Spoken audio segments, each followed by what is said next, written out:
Regarder du porno en duo, en couple, bonne ou mauvaise idée? Ou plutôt, dans quel cas c'est une bonne idée, dans quel cas c'est une mauvaise idée? Et je vous dirai à la fin de la vidéo mon principal conseil si vous envisagez de le faire. Bonjour tout le monde, bienvenue dans cette nouvelle vidéo, bienvenue sur Charles.co, votre chaîne santé sur laquelle vous pouvez trouver des sujets de toutes sortes, comme le sujet d'aujourd'hui où on va parler de est-ce que regarder du porno en couple, c'est une bonne ou une mauvaise idée. J'en profite pour vous remercier d'être aussi nombreux à vous abonner à la chaîne, ça me fait vraiment plaisir, ça me touche. Si vous n'êtes toujours pas abonné, c'est le moment de le faire. Et j'en profite pour vous rappeler aussi que Charles.co, ce n'est pas seulement une chaîne YouTube, c'est aussi un site de téléconsultation sur lequel on peut consulter des médecins spécialisés dans leur domaine, comme par exemple le domaine de la médecine sexuelle.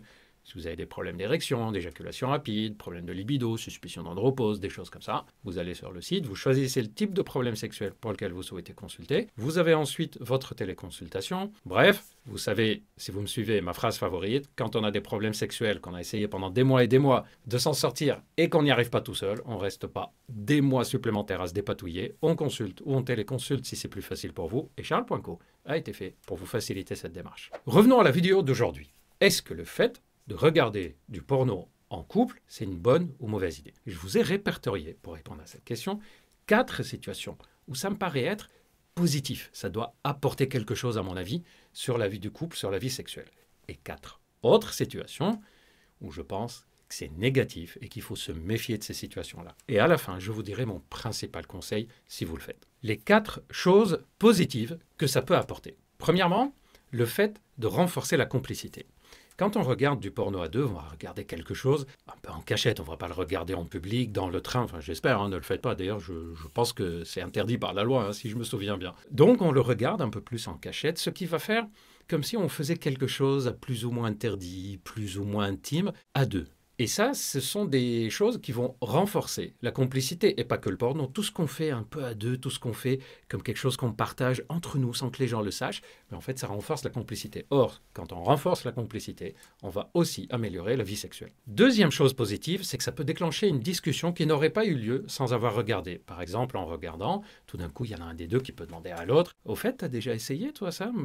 T'aimerais bien? Moi, oui ou non, j'aimerais bien essayer. » Ou tiens, tu savais, toi, qu'on pouvait faire comme ça? Moi, je découvre. Et puis, ça lance une discussion sur le sujet de la sexualité, une discussion qu'on n'aurait peut-être pas eue en dehors. Il y en a qui l'ont en dehors, on n'est pas obligé de regarder les films porno non plus pour communiquer sur le plan sexuel dans le couple. Mais ça peut arriver lors du visionnage d'un film porno, et donc ça va venir jouer positivement dans le fait que ça ouvre la discussion, la communication sur le plan sexuel. Troisième chose positive, c'est que ça peut donner une occasion de découvrir certaines pratiques ou certaines façons de faire sur le plan sexuel qu'on n'aurait pas pensé faire tout seul. Par exemple, récemment, en téléconsultation, un des patients m'a dit qu'il a découvert, lors du visionnage des films porno avec sa partenaire, il a découvert la technique du edging, c'est-à-dire le fait d'arriver jusqu'au point de non-retour de la jouissance et de l'arrêter juste avant, pour pouvoir continuer. D'ailleurs, si cette question de point de non-retour vous intéresse, allez voir la vidéo que je vous ai déjà faite sur la différence entre l'orgasme féminin et l'orgasme masculin. Je vous explique cette notion de point de non-retour. Il y a aussi des patients qui disent, mais nous, on regardait en duo des films porno, tout d'un coup, on s'est dit, mais tiens, cette position-là, on n'aurait pas pensé le faire de cette façon, on va l'essayer, et puis finalement, on a bien aimé, etc.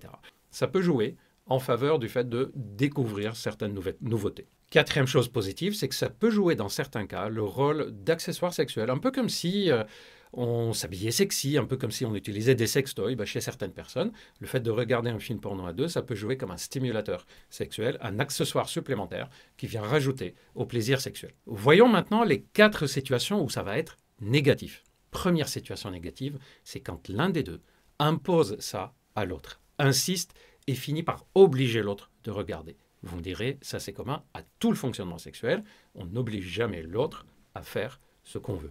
Éventuellement, on peut dire qu'on aimerait partager ça avec, qu'on aimerait qu'il ou elle essaye, etc. Mais jamais, jamais on impose, et c'est toujours la personne qui garde le dernier mot de le faire ou pas. Et ce n'est pas uniquement parce qu'on doit respecter l'autre personne et sa volonté, mais aussi parce que si on oblige quelqu'un à faire quelque chose, forcément, cette personne va le faire dans un état d'esprit négatif, et donc il y a beaucoup plus de risques que ça se passe mal. Deuxième situation où c'est négatif, c'est quand pour l'un des deux, ça devient comme une addiction, une obsession. C'est devenu quelque chose qu'il faut faire. Et c'est devenu comme un besoin d'aller regarder les films porno, y compris à deux. D'ailleurs, si le sujet de l'addiction aux films porno vous intéresse, allez voir les vidéos que je vous ai déjà faites sur ce sujet. Toutes ces vidéos sont sur la chaîne, vous pouvez aller les voir. Troisième situation où ça peut être négatif, c'est quand ça devient le seul moyen de s'exciter. C'est-à-dire qu'une des deux personnes ou les deux personnes disent on ne sait plus faire l'amour, on ne sait plus avoir de vie sexuelle, sauf si on regarde des films porno. Au début, ça ne va pas poser un grand problème, mais un peu à la fois, on va se rendre compte que, en fait, on n'a plus que ça sexuellement. Ça veut dire qu'il y a un problème sur le reste, où on ne sait plus utiliser la sexualité qui est en dehors de la stimulation visuelle. Quatrième situation où ça devient négatif, c'est quand l'un des deux, ou les deux, commencent à développer des petits complexes en regardant les vidéos, en disant « mais moi, j'arriverai jamais à faire ça », ou « moi, je ne ressemble pas à ça », ou « moi, je me sens complexé physiquement par rapport, que ce soit par exemple la taille du pénis, la forme des seins, la forme de la vulve, etc. » Ou qu'on commence à se dire « mais je vois que tu aimes bien ça, mais moi, je sais que je n'arriverai pas à me comporter de cette façon ». C'est-à-dire quand l'un des deux commence à se sentir mal et développer des complexes, qu'ils soient psychologiques ou physiques, liés au visionnage du porno. Et on arrive à mon conseil principal si vous envisagez de regarder du porno en couple. Mon conseil principal est le suivant. Avant de le faire en duo, il faut s'assurer que les deux sont préparés et sont suffisamment armés pour pouvoir regarder un film porno sans avoir de conséquences. Suffisamment armés, ça veut dire quoi? Ça veut dire qu'on sait que c'est du fake et que ce n'est pas la vraie vie sexuelle. On sait que c'est un film, que ce n'est pas la réalité.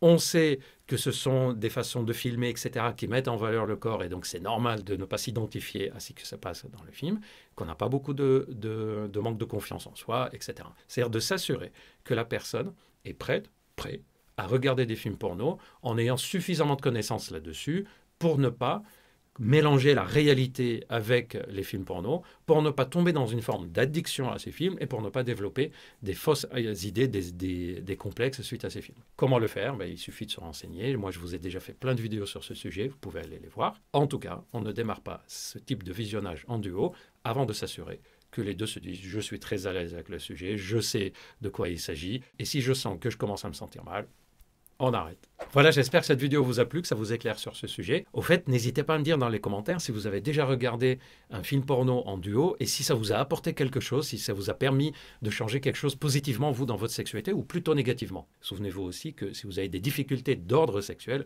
vous pouvez consulter ou téléconsulter un médecin sexologue. Ne restez pas seul longtemps face à votre difficulté parce que ça fait souffrir et en général, plus le temps avance, plus on rentre dans un cercle vicieux. Moi, je vais vous préparer plein de vidéos sur plein d'autres sujets, pas que sur la sexualité. Je vous donne donc rendez-vous très bientôt. Prenez bien soin de vous.